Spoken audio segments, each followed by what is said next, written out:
Hello friends, welcome back to my channel AIA Ashoka institute of art. जी हाँ, Ashoka institute of art. मैं Umesh Kumar.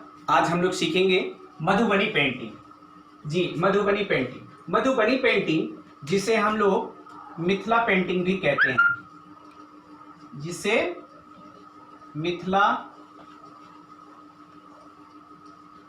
Painting भी जिसे मिथिला पेंटिंग भी कहते हैं। मिथिला पेंटिंग इसलिए मधुबनी पेंटिंग, जैसा कि नाम से ही पता चलता है, मधुबनी एक जगह, एक डिस्ट्रिक्ट का नाम है जो बिहार में है और वहां ये पेंटिंग की जाती है, इसलिए इसको मधुबनी पेंटिंग का नाम दिया गया है। दूसरा, मिथिला पेंटिंग फिर क्यों? मिथिला पेंटिंग इसलिए क्योंकि मधुबनी जो है वो मिथिला क्षेत्र के अंदर आता है, इसीलिए इसको हम लोग मिथिला पेंटिंग भी कहते हैं। वैसे ये लोक चित्रकला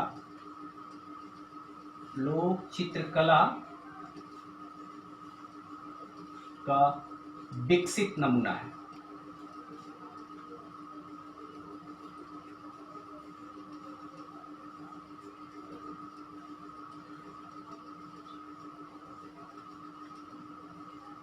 लोक चित्रकला का विकसित नमूना है ये। इसमें इस पेंटिंग के अंदर जो होता है वो क्या है, आपने देखा, शांति और समृद्धि के रूप में भगवान का आशीर्वाद प्राप्त करने के लिए इन कलाओं की इस अनूठी शैली का इस्तेमाल महिलाएं अपने घरों और दरवाजों को सजाने के लिए करती हैं। यानी ये पेंटिंग जो है पहले ज्यादातर महिलाएं ही करती थीं, लेकिन आज के समय में पुरुषों का भी भागीदारी बढ़ा है इसको करने के लिए। मधुबनी के आसपास के क्षेत्र हैं, दरभंगा वगैरह, जो 4-5 डिस्ट्रिक्ट हैं, वो मैं आगे आपको बताऊंगा बकायदा। वो उन डिस्ट्रिक्टों में जो है औरतें ज्यादातर काम करती हैं और वो जो है दरवाजों को, दीवारों को, कोबर को, इन सबको सजाने के लिए करती हैं। पहले जो मधुबनी पेंटिंग होता था दीवारों पे ही होता था, लेकिन अब वर्तमान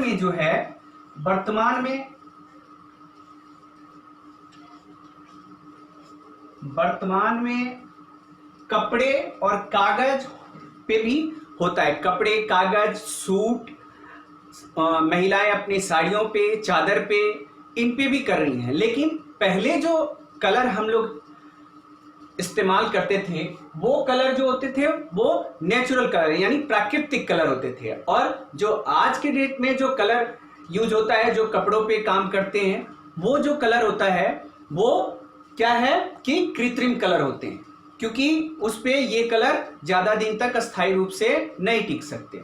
तो आइए हम जानते हैं मधुबनी पेंटिंग के। जो मधुबनी पेंटिंग है इसमें विशेषकर यह ध्यान रखने वाली बात होती है कि इसके अंदर जो है वो कोई भी प्रपोर्शन का, मतलब प्रपोर्शन कोई भी मैटर नहीं करता कि हाँ प्रपोर्शन में होना ही चाहिए। ऐसा है कि चित्र जो बने वो ऐसा बनना चाहिए ताकि देख करके पता चल जाए कि ये पशु है, ये पक्षी है, ये मनुष्य है, ये देवता है, वो देख करके पता लगना चाहिए। जैसे बच्चे बनाते हैं तो उस टाइप से इसमें जो है ड्राइंग की जाती है, और लेकिन कलरिंग थोड़ी सी सजाकर की जानी चाहिए। और भी मधुबनी पेंटिंग इसके 2 पार्ट हैं। पहला 2 प्रकार है, पहला है भित्ति चित्र, दूसरा है अरिपन। अरिपन को अल्पना भी कहते हैं, या आप रंगोली भी कह सकते हैं, यानी अल्पना या रंगोली भी कह सकते हैं। ये रंगोली ही होता है एक तरह से। तो अभी मैं जब आपको ये चीजें नीचे कराऊंगा तो ये और भी क्लियर हो जाएगा। तो अब हम चलते हैं कि अरिपन, भित्ति चित्र में क्या है। भित्ति चित्र के 2 पार्ट है। पहले मधुबनी के कितने हुए? 2, भित्ति चित्र और अरिपन। अब भित्ति चित्र का 2 है, कौन सा? गोसनी गोशनी और कोहबर। गोशनी और कोहबर, कोहबर का बहुत ही ज्यादा महत्व होता है। तो ये दोनों जो है ये भित्ति चित्र के दो पार्ट हैं, आप कह सकते हैं। भित्ति चित्र, भित्ति चित्र के दो पार्ट। अब ये होता कहां कहां पे है, ये जैसा कि बताया है दरभंगा, मधुबनी, पूर्णिया, खगड़िया, सहरसा, ये ऐसे जगह हैं, ये ऐसे डिस्ट्रिक्ट हैं जिन डिस्ट्रिक्टों में 5-6 डिस्ट्रिक्ट हैं जहां पे जैसे पूर्णिया हो गया, खगड़िया, मधुबनी, सहरसा, तो इन जगहों पे ये पेंटिंग बहुत ज्यादा बनाई जाती है। और वर्तमान में जो है राठी, जितावरपुर, भवानीपुर और सिमरी, यहां तक कि लहरियागंज भी है,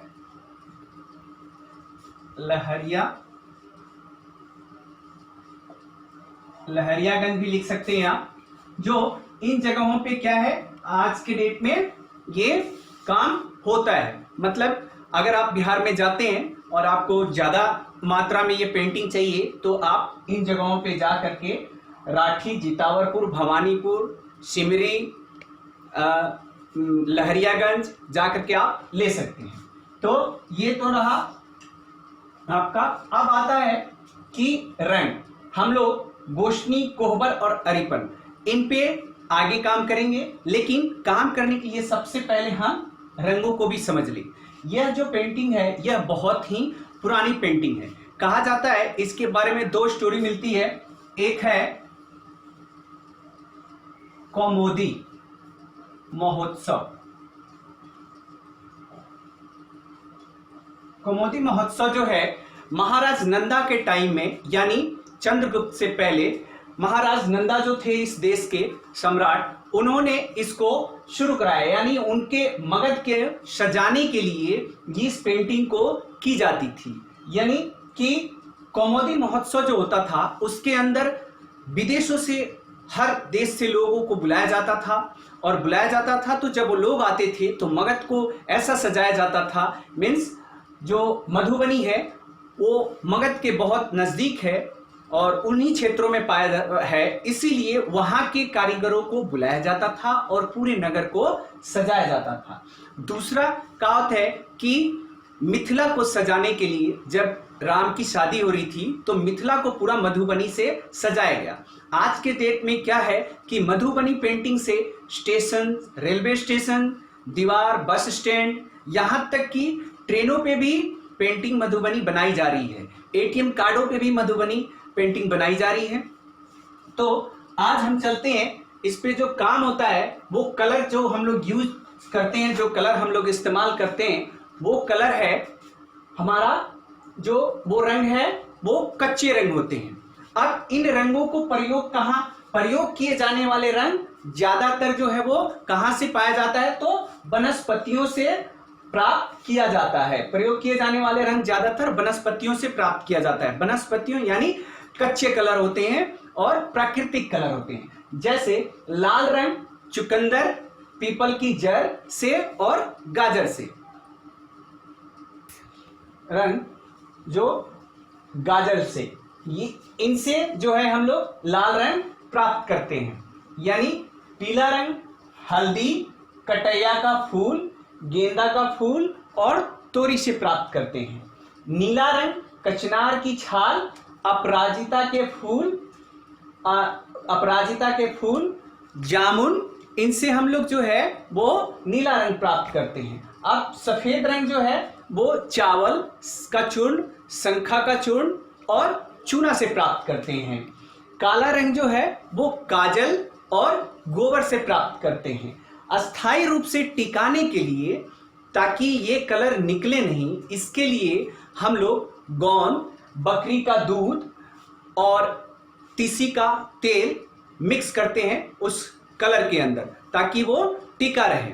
यहाँ तक कि गुगलू भी मिक्स किया जाता है। अब आते हैं हम लोग गोशनी यानी भित्ति चित्र के, जो हमने 2 पार्ट बताया, उसमें एक है गोशनी, यानी गोशनी की दीवारें। गोशनी की जो दीवारें हैं, गोशनी की दीवारों पर शिव पार्वती, विष्णु लक्ष्मी, सरस्वती, सीता राम, राधा कृष्ण, दुर्गा, काली, यानी देवताओं की, पशु पक्षियों की, इन्हीं की चित्रें जो है वो हम लोग गोशनी की दीवारों पे बनाते हैं, क्योंकि इन चित्रों का धार्मिक महत्व है। अब हम आते हैं कोहबर पे। कोहबर जो है वो बहुत ही जरूरी है मधुबनी के अंदर जानना। इसलिए साथियों, चूंकि बहुत लंबा है और इसको हम लोग सिर्फ अगर करके बताएं तो काफी लंबा समय लग जाता है, इसलिए मैंने पहले ही इसको बना लिया। अब कोहबर, जहां कुल देवता की स्थापना होती है। कोहबर किसे कहते हैं? जैसे हमारे कई सारे घर होते हैं, घरों में कई सारे कमरे होते हैं, उसमें एक पर्टिकुलर एक ऐसा कमरा होता है जिसमें हम लोग देव स्थान बनाते हैं, यानी कुल देवता की पूजा करते हैं। उसी को हम लोग कोहबर कहते हैं, जहां कुल देवता की स्थापना होती है। अब कोहबर के चित्रण में क्या होता है? पशु पक्षी, पेड़ पौधे, यक्षिणियों, कामदेव, रति के चित्र बनाए जाते हैं। यानी ये जो चित्र हैं, जो रति, कामदेव, पशु पक्षी, पेड़ पौधे, ये हम लोग कहाँ बनाते हैं? तो कोहबर की दीवारों पे बनाते हैं। अब कोहबर के चित्रण का महत्व भी है। जैसे हम लोग तोता बनाते हैं, तोता जो कि ज्ञान और प्रेम के विकास के प्रतीक होता है। यह बहुत जरूरी चीज है जो आपको समझना है। हाथी घोड़ा होता है, यानी हाथी घोड़ा बनाया है तो मतलब वो ऐश्वर्य के प्रतीक है। इसी तरह सूर्य चंद्र है, वो दीर्घ जीवन के प्रतीक है। हंस और अगर मयूर बनाते हैं तो वो सुख शांति के प्रतीक है। अब कोहबर में बनाए जाने वाले चित्र सुखी गृहस्थी के भविष्य के लिए आशीर्वाद आत्मक होता है, यानी हमारा जो भविष्य है वो सुखमय हो, ऐसा होता है, क्योंकि देवताओं से हमें आशीर्वाद प्राप्त हो, यह समझ करके हम लोग इन चीजों को बनाते हैं। अब आते हैं हम अरिपन पे। जो आपने देखा गोशनी हो गया, कोहबर भी हो गया, अब आता है अरिपन। अरिपन यानी अल्पना। अल्पना क्या होता है कि हम लोग, अब ये जो है, ये आपने देखा होगा जो दरवाजे के सामने, यानी ये एक तरह की रंगोली है। रंगोली अरिपन बनाने का विधान है चावल के पिसे घोल और सिंदूर को जो है उनकी दोनों का घोल मिला करके और उससे उंगलियों से महिलाएं जो हैं वो करती हैं। महिलाएं कहाँ करती हैं?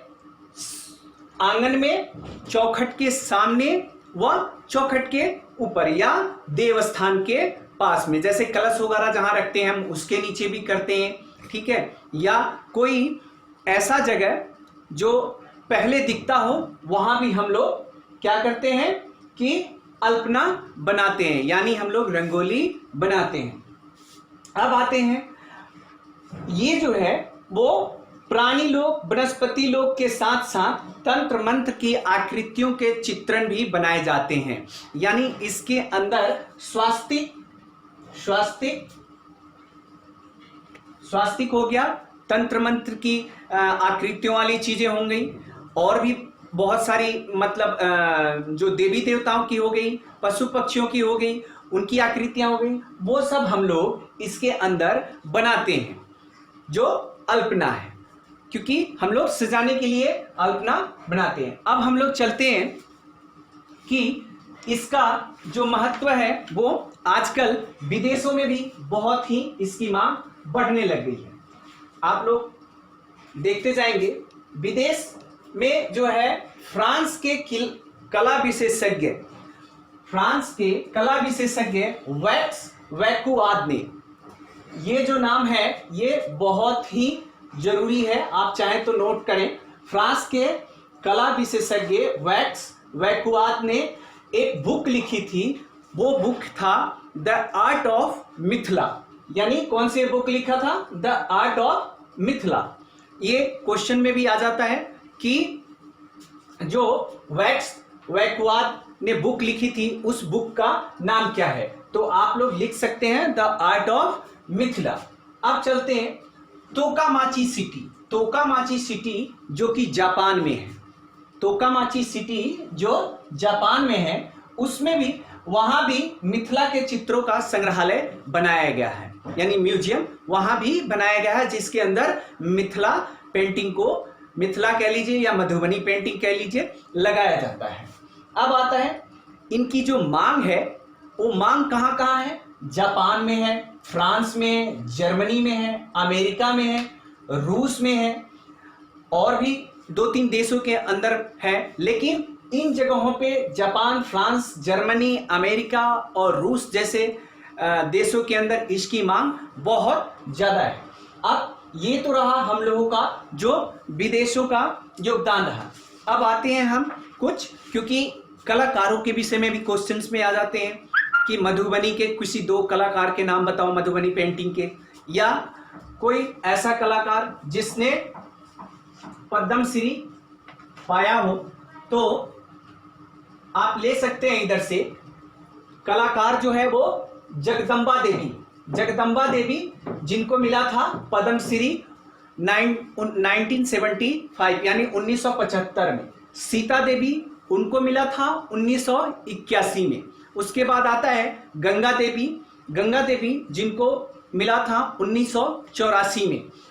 इसके अलावा भी बहुत सारे आर्टिस्ट हैं, जैसे कौशल्या देवी, चंद्रकला देवी, मैना देवी, महासुंदरी देवी, चंद्रकला देवी, ये सब जो हैं ये आर्टिस्ट हैं। किसके किसके कलाकार हैं ये हैं मधुबनी पेंटिंग के कलाकार। तो साथियों, ये तो रहा मधुबनी पेंटिंग। अब नेक्स्ट वीडियो में जो मैं लेकर आऊंगा वो होगा गोंद पेंटिंग, गोंद आर्ट, जो गोंद ब्यादरी से, गोंद जाति से रिलेटेड पेंटिंग होती है, वो भी आजकल काफी चल रहा है और मार्केट में है। तो मैं चाहूंगा कि वो भी आप लोगों को बताऊं, और आप मुझे मेरे वीडियो को अगर अच्छा लगता है तो इसे सब्सक्राइब कीजिए, लाइक कीजिए, कमेंट कीजिए।